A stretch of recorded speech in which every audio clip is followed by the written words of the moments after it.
Saudara, pemerintah Indonesia melalui Kementerian Luar Negeri dengan tegas menolak rencana Presiden Amerika Serikat Donald Trump yang ingin merelokasi warga Palestina di Gaza. Juru bicara Kemlu, Roy Sumirat, bilang Indonesia menolak segala upaya untuk secara paksa merelokasi warga Palestina atau mengubah komposisi demografi wilayah kependudukan Palestina. Indonesia juga menyerukan kepada komunitas internasional untuk memastikan penghormatan terhadap hukum internasional, khususnya hak rakyat Palestina untuk menentukan nasib sendiri serta mendasar untuk kembali ke tanah air mereka.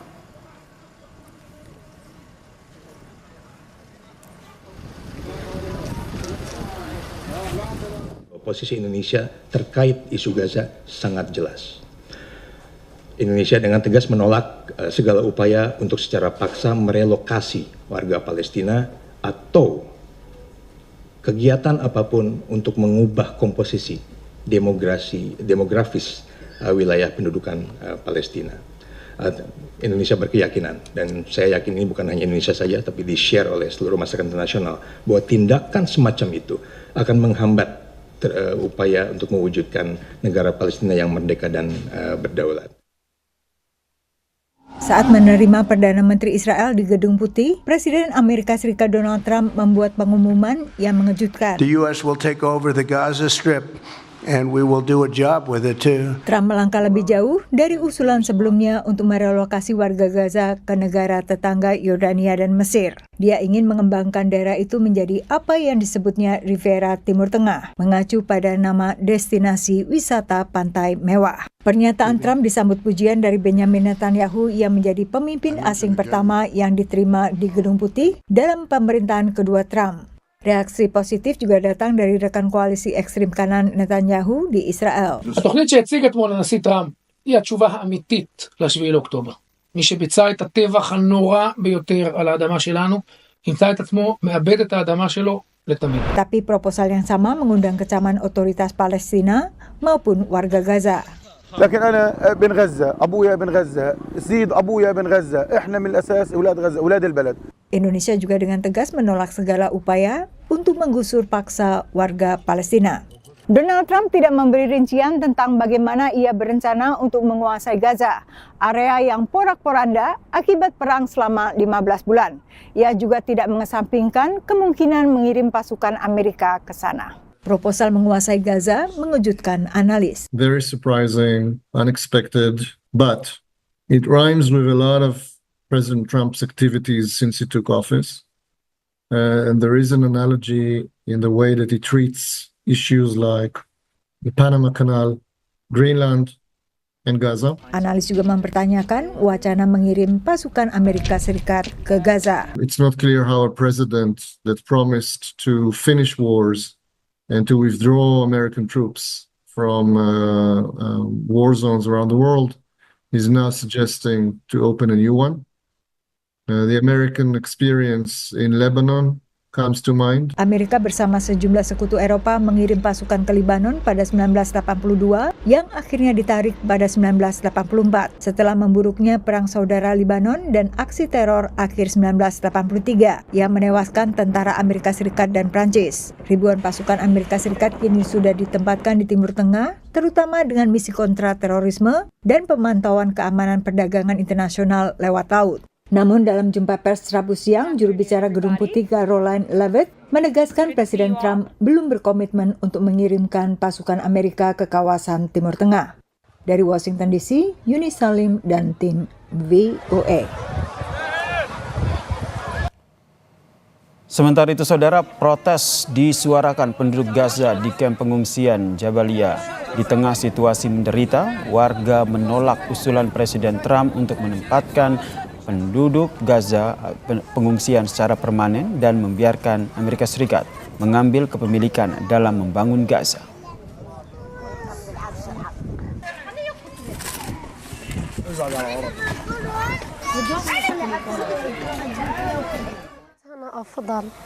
أفضل من إنه نطلع أي مكان لأنه فيش الواحد بعد أرضه وبلاده وداره مع إنها مهدومة لكن الضرب كل الدنيا كل شوارع العالم دقنا وعشنا ويعني شغلات كتير، بس الحمد لله يعني من حديث ما شفنا دارنا وارتحنا بمكاننا كل الحزن اللي فينا راح.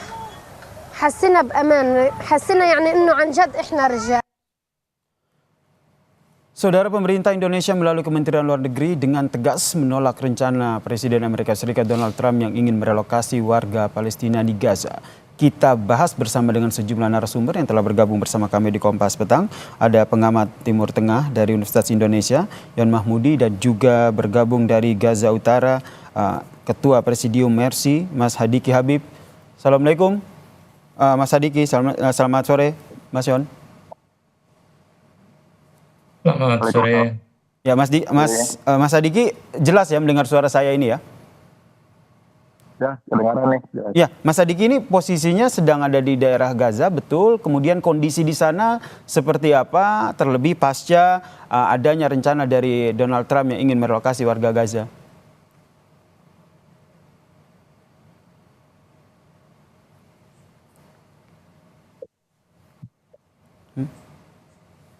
Ya, Mas Hadiki. Ya, kami akan mencoba memperbaiki hubungan telepon dengan Mas Hadiki Habib yang saat ini tengah berada di Gaza, Ketua Presidium Mercy. Mas Hadiki. Baik, saya Dr. Hadiki Habib. Saat ini ada di Gaza Utara. Kita sehari-hari bertugas di Kompleks Rumah Sakit Indonesia di Gaza Utara, gitu ya. Gaza Utara merupakan daerah di Gaza yang memang paling besar kerusakannya akibat genosida yang dilakukan oleh Israel.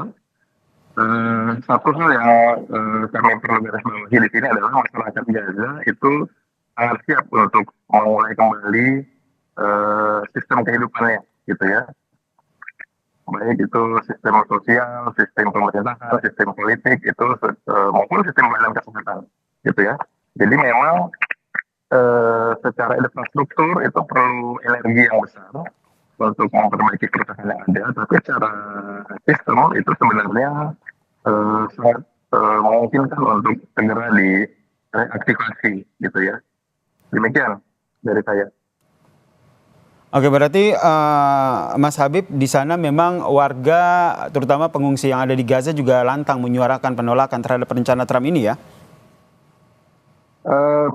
Tidak perlu menyatakan penolakan juga, kita bisa lihat bahwa masyarakat itu mulai beraktivitas, gitu ya. Sudah mulai ada yang buka warung-warung, pasar-pasar sudah mulai ramai, gitu ya. Perniagaan sudah mulai berjalan. Kami juga melakukan koordinasi di kantor-kantor pemerintahan dan ada kok, gitu ya. Orang pemerintahnya itu ada siap memfasilitasi, terutama kalau kita kan di bidang kesehatan ya. Jadi sering ke kantor Kementerian Kesehatan di Gaza City, gitu ya. Jadi saya pikir tanpa harus menyuarakan juga kita bisa melihat bagaimana masyarakat di sini berusaha untuk aktif di dalam lingkungannya sehari-hari, gitu. Baik. Itu tadi keterangan terbaru kondisi di Gaza oleh Ketua Presidium Mercy. Saya ke Mas Yoni. Mas Yon, kalau kita lihat Indonesia ini secara tegas begitu menolak pernyataan dari Donald Trump ingin merelokasi warga Gaza begitu. Langkah yang diambil oleh Indonesia ini akan seperti apa ke depannya?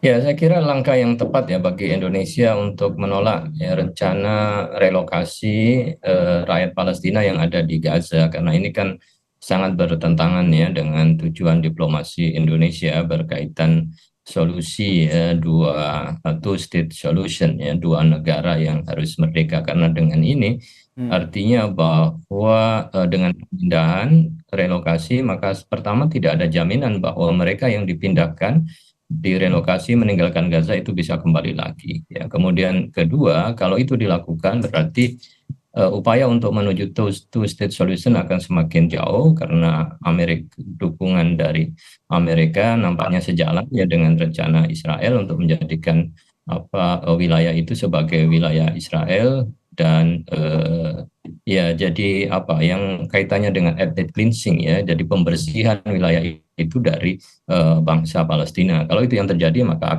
Palestina akan tinggal menjadi sejarah. Maka langkah-langkah dilakukan oleh Indonesia saya kira tepat melakukan penolakan, dan tentu harus dikembalikan lagi pada peta perdamaian yang berkaitan dengan gencatan senjata, yang itu direncanakan ada 3 tahapan.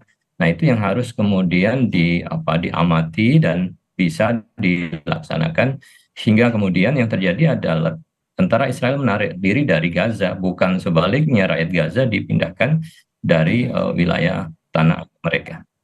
Iya, Mas Adiki, kalau di sana kondisinya akan seperti apa? Karena kalau kita lihat kan sejak 19 Januari lalu ini sudah ada gencatan senjata, begitu kemudian namun kondisi pasca apa yang disampaikan oleh Presiden Donald Trump terkait dengan rencana relokasi, respon dari warga di sana, terutama jika kita kaitkan dengan apa yang menjadi bantuan yang disampaikan ataupun selalu diberikan oleh Indonesia. Baik, jadi saya berikan dua pandangan ya. Kami bertugas di pelayanan sehari-hari. Kita bertemu langsung dengan masyarakat Gaza, akar rumput ya. Satu, masyarakat Gaza mengatakan bahwa mereka merasa cukup dengan apa yang ada di Gaza, dan kalaupun tidak ada apa-apa, cukuplah Allah sebagai penolong, gitu ya. Itu salah satu statement yang saya kutip. Kemudian kami juga berkoordinasi dengan pihak-pihak pemerintahan yang ada di Gaza. Jadi dari pihak pemerintahan menyatakan ya mereka tidak perlu ambil pusing dengan apa yang disampaikan siapapun mengenai apa yang harus dilakukan di Gaza, karena mereka yang akan mengurus negeri mereka sendiri. Saya kira begitu yang saya kutip ya kalau dari warga yang ada di Gaza. Terima kasih.